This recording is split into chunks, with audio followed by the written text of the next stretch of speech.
BJP. ദേശീയ അധ്യക്ഷ സ്ഥാനത്ത് ജെ.പി. നദ്ദ തുടർന്നേക്കും. 6 മാസം കൂടി കാലാവധി നീട്ടി നൽകുമെന്നാണ് സൂചന. അധ്യക്ഷ പദവിയിൽ നദ്ദയുടെ കാലാവധി ഇന്ന് അവസാനിക്കും. ബൽറാം നെടുങ്ങാടി ഡൽഹിയിൽ നിന്ന് വിവരങ്ങൾ നൽകാനുണ്ട്. ബൽറാം, ബി.ജെ.പിയുടെ ദേശീയ അധ്യക്ഷ സ്ഥാനത്തേക്ക് പുതിയൊരാൾ എന്നൊരു ആലോചന ഉണ്ടായിരുന്നു. ആ തരത്തിൽ ചില അഭ്യൂഹങ്ങളും വളരെ ശക്തമായി ഉണ്ടായിരുന്നു. ഏത് സാഹചര്യത്തിലാണ് ജെ.പി. നദ്ദ 6 മാസം കൂടി തുടരട്ടെ എന്ന തീരുമാനമുണ്ടാകുന്നത്? ഗോപികൃഷ്ണൻ, ബി.ജെ.പി. അധ്യക്ഷൻ എന്ന നിലയിൽ ജെ.പി. നദ്ദയുടെ കാലാവധി അത് 3 വർഷത്തെ കാലാവധി 2023 ജനുവരിയിൽ അവസാനിച്ചിരുന്നതാണ്. എന്നാൽ തുടർന്ന് അദ്ദേഹത്തിന് ഈ തെരഞ്ഞെടുപ്പ് പരിഗണിച്ചുകൊണ്ട് അദ്ദേഹത്തിന് തെരഞ്ഞെടുപ്പ് നടപടികൾ പൂർത്തിയാകുന്നതുവരെ അദ്ദേഹം തുടരാനുള്ള ഒരു തീരുമാനം എടുക്കുകയായിരുന്നു. ആ ഒരു കാലാവധിയാണ്, നീട്ടി നൽകിയ കാലാവധി ഇന്ന് പൂർത്തിയാകുകയാണ്. ഈ ഒരു സാഹചര്യത്തിലാണ് പുതിയ അധ്യക്ഷൻ അല്ലെങ്കിൽ അദ്ദേഹത്തിന്റെ കാലാവധി നീട്ടി നൽകുന്ന ഒരു തീരുമാനം എടുക്കേണ്ട നിർണായക ദിനമാണ് ഇന്ന് എന്നുള്ളത്. ഇതുമായി ബന്ധപ്പെട്ടുള്ള ചർച്ചകൾ പാർട്ടിയുടെ നേതൃത്വത്തിൽ നടന്നിരുന്നു. എന്നാൽ ഈ സംഘടനാ തിരഞ്ഞെടുപ്പിലേക്ക് നിലവിലെ സാഹചര്യത്തിൽ കടക്കാൻ കഴിയില്ല. ഒരു അധ്യക്ഷനെ ഔപചാരികമായി തിരഞ്ഞെടുക്കണമെങ്കിൽ പാർട്ടിയുടെ ഭരണഘടന അനുസരിച്ച് 50% സംസ്ഥാനങ്ങളുടെ ഇലക്ട്രോറൽ കോളേജിലൂടെ മാത്രമായിരിക്കും തെരഞ്ഞെടുപ്പ് നടപടികൾ പൂർത്തിയാക്കാൻ കഴിയുക ഔദ്യോഗികമായി. അതുകൊണ്ട് തന്നെ ഒരു ഇടക്കാല അധ്യക്ഷനെ നിശ്ചയിക്കുക എന്ന തീരുമാനത്തിലേക്ക് നേരത്തെ എത്തിയിരുന്നു.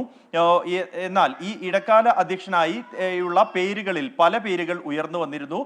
അതിൽ പല മുതിർന്ന നേതാക്കളുടെ പേരുകൾ ഈ ഇടക്കാല അധ്യക്ഷ സ്ഥാനത്തേക്ക് ഉയർന്നു വന്നിരുന്നെങ്കിലും ഇക്കാര്യത്തിൽ ഒരു അന്തിമ തീരുമാനത്തിൽ എത്തിയിട്ടില്ല. നേതൃത്വം ഈ ഘട്ടത്തിൽ ജെ.പി. നദ്ദ തന്നെ ഈ തെരഞ്ഞെടുപ്പ് നടപടികൾ സംസ്ഥാനങ്ങളിൽ പൂർത്തിയാകുന്നതുവരെ തുടരട്ടെ എന്ന ഒരു ആലോചനയിലേക്ക് എത്തി എന്നാണ് സൂചന. അങ്ങനെയെങ്കിൽ 6 മാസത്തേക്ക് ജെ.പി. നദ്ദയുടെ കാലാവധി നീട്ടി നൽകും. അതിനുശേഷം പിന്നീട് ആയിരിക്കും തെരഞ്ഞെടുപ്പ് നടപടികൾ പൂർത്തിയാക്കിയ ശേഷമായിരിക്കും ഇലക്ട്രോറൽ കോളേജ് പുതിയ അധ്യക്ഷനെ തെരഞ്ഞെടുക്കുക.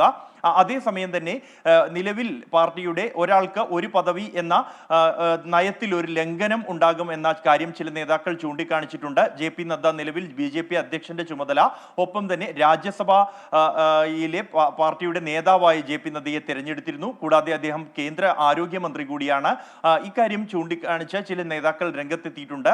അങ്ങനെയെങ്കിൽ ഒരു ഇടക്കാല അധ്യക്ഷനായി പുറമെ നിന്ന് മറ്റൊരാൾ എത്താനുള്ള സാധ്യതയും തള്ളിക്കളയാനാകില്ല എന്നാണ് പാർട്ടി നേതൃത്വത്തിൽ ലഭിക്കുന്ന സൂചനകൾ. ഇന്ന് വൈകിട്ടോടുകൂടി ഇക്കാര്യത്തിൽ വ്യക്തത ഉണ്ടാകും. നിലവിലെ സാഹചര്യത്തിൽ ജെ.പി. നദ്ദയ്ക്ക് തന്നെ കാലാവധി നീട്ടി നൽകുക എന്നുള്ളതായിരിക്കും. വരാനിരിക്കുന്ന 2 നിർണായകമായ തെരഞ്ഞെടുപ്പുകൾ കൂടി, നിയമസഭാ തെരഞ്ഞെടുപ്പുകൾ കൂടി മുന്നിൽ കണ്ട അത്തരത്തിലൊരു തീരുമാനത്തിലേക്ക് ജെ.പി. നദ്ദയുടെ നീട്ടിയ കാലാവധി അത് അദ്ദേഹം ബി.ജെ.പിയുടെ അധ്യക്ഷ സ്ഥാനത്ത് തുടരാൻ ഇനിയൊരു 6 മാസം കൂടി തുടരാൻ ഉള്ള സാഹചര്യമാണ് നിലവിലുള്ളത്. ബൽറാം നെടുങ്ങാടിയാണ് ഡൽഹിയിൽ നിന്ന് വിവരങ്ങൾ നൽകിയത്.